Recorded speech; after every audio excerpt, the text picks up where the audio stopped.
Welcome to my channel CS concepts. இன்றைக்கி நம்ம பைத்தானில் ஒரு பேசிக் ப்ரோக்ராம் பார்க்க போகிறோம். Adding 2 numbers. ஸ்டார்ட் பண்ணலாம். 2 நம்பர் நம்ம ஆட் பண்ண போகிறோன்றதுக்காக நமக்கு 2 வேரியபிள் தேவை. அதுக்கப்புறம் அந்த வேல்யூவை நம்ம ஆட் பண்ணி ஸ்டோர் பண்ணுறதுக்கு சம் அப்படின்ற இன்னொரு வேரியபிள் தேவை.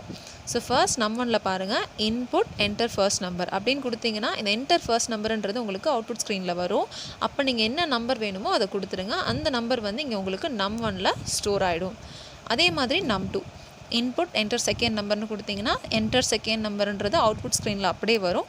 அதுக்கப்புறம் என்ன நம்பர் வேணுமோ நீங்கள் அதை கொடுத்தீங்கன்னா அது உங்களுக்கு num2ல் ஸ்டோர் ஆகிடும். இப்போ calculation part sum is equal to float of num1 plus float of num2. இது ஏன் அப்படி நான் float ஃபங்க்ஷன் யூஸ் பண்ணியிருக்கேன் அப்படின்னா, நம்ம இங்கே கொடுக்குற நம்பர் சப்போஸ் நான் float வேல்யூ கொடுக்குறேன் அப்படின்னா அது எனக்கு ஸ்ட்ரிங்காக தான் அவுட்புட்டில் வரும். ஸோ அதை கன்வெர்ட் பண்ணணும், எனக்கு ஃப்ளோட்டாகவே வேணுன்றதுக்காக தான் நான் இங்கே float ஃபங்க்ஷனில் num1 அதே மாதிரி float ஃபங்க்ஷனில் num2 அப்படின்னு நான் கொடுக்குறேன்.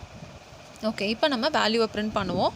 பிரிண்ட் த சம் ஆஃப் இங்கே 0 பிளேஸ் ஹோல்டரில் இருக்குது அண்ட் 1 is 2. ஸோ இது என்ன அப்படின்னு பார்ப்போம். இங்கே பாருங்கள் ஃபார்மேட்டில் num1. ஸோ num1 உங்களுக்கு இங்கே டிஸ்பிளே ஆகும், ஆர்டராக வரும். num2 உங்களுக்கு இங்கே டிஸ்பிளே ஆகும். தென் சம்மோட வேல்யூ உங்களுக்கு இங்கே டிஸ்பிளே ஆகும். அவுட்புட்டில் இப்போ பார்ப்போம்.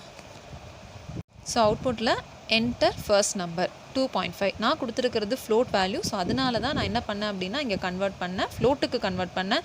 நீங்கள் இன்டீஜர் கொடுத்தீங்கன்னா நீங்கள் இன்டீஜர்னு கொடுத்துக்கலாம். ஓகே, தென் செகண்ட் நம்பர் 7.3 நான் கொடுத்துருக்கேன். தென் ஃபைனலாக உங்களுக்கு கேல்குலேட் ஆகி இப்படி தான் வரும். The sum of 2.5 first number and 7.3 second number is 9.8. So இவ்வளோ தான் இந்த ப்ரோக்ராம். உங்களுக்கு இந்த வீடியோ யூஸ்ஃபுல்லாக இருந்துச்சுன்னா லைக் பண்ணுங்கள், ஷேர் பண்ணுங்கள், மறக்காமல் சப்ஸ்கிரைப் பண்ணுங்கள்.